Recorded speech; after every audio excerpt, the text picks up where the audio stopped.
നമസ്കാരം, Aroor vision news ചാനലിലേക്ക് സ്വാഗതം. ഇന്നത്തെ പ്രധാന വാർത്തകളിലേക്ക്.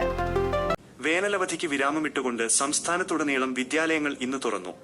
അക്ഷരമുറ്റത്തേക്ക് ആദ്യമായി ചുവടുവയ്ക്കുന്ന കുരുന്നുകളെ സ്വീകരിക്കാൻ അരൂർ മണ്ഡലത്തിലെ വിദ്യാലയങ്ങളും പൂർണ്ണസജ്ജമായിരുന്നു. മണ്ഡലതല പ്രവേശനോത്സവത്തിന്റെ ഔദ്യോഗിക ഉദ്ഘാടനം അരൂർ ഗവൺമെന്റ് ഹൈസ്കൂളിൽ വെച്ച് പ്രൗഢഗംഭീരമായി നടന്നു. അരൂർ എംഎൽഎയും നിയമസഭാ ഡെപ്യൂട്ടി സ്പീക്കറുമായ അഡ്വക്കേറ്റ് ഷാനിമോൾ ഉസ്മാൻ ചടങ്ങ് ഉദ്ഘാടനം ചെയ്തു. പുതിയ അധ്യയന വർഷത്തിലേക്ക് പ്രവേശിച്ച എല്ലാ വിദ്യാർത്ഥികൾക്കും ആശംസകൾ നേർന്നു.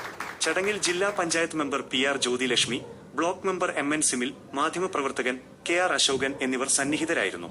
മണ്ഡലതല ഉദ്ഘാടനത്തിന് പുറമെ മറ്റത്തിൽ ഭാഗം high school, Chandiroor government higher secondary school, Mahalakshmi public school തുടങ്ങി അരൂരിലെ വിവിധ വിദ്യാലയങ്ങളിലും പ്രവേശനോത്സവം വർണ്ണാഭമായ പരിപാടികളോടെ കൊണ്ടാടി. അക്ഷരമധുരം നുകരാനായി ആദ്യമായി വിദ്യാലയങ്ങളിൽ എത്തിയ കുരുന്നുകളെ അധ്യാപകരും രക്ഷിതാക്കളും ജനപ്രതിനിധികളും ചേർന്നാണ് മധുരം നൽകി വരവേറ്റത്. കളിച്ചിരികളും കൗതുകവും ചിലരുടെ മുഖത്തെ ചെറിയ ആശങ്കകളും നിറഞ്ഞ വ്യത്യസ്ത ഭാവങ്ങളോടെയാണ് കുട്ടികൾ പുതിയ അധ്യയന വർഷത്തെ വരവേൽക്കാൻ വിദ്യാലയങ്ങളിലേക്ക് എത്തിയത്.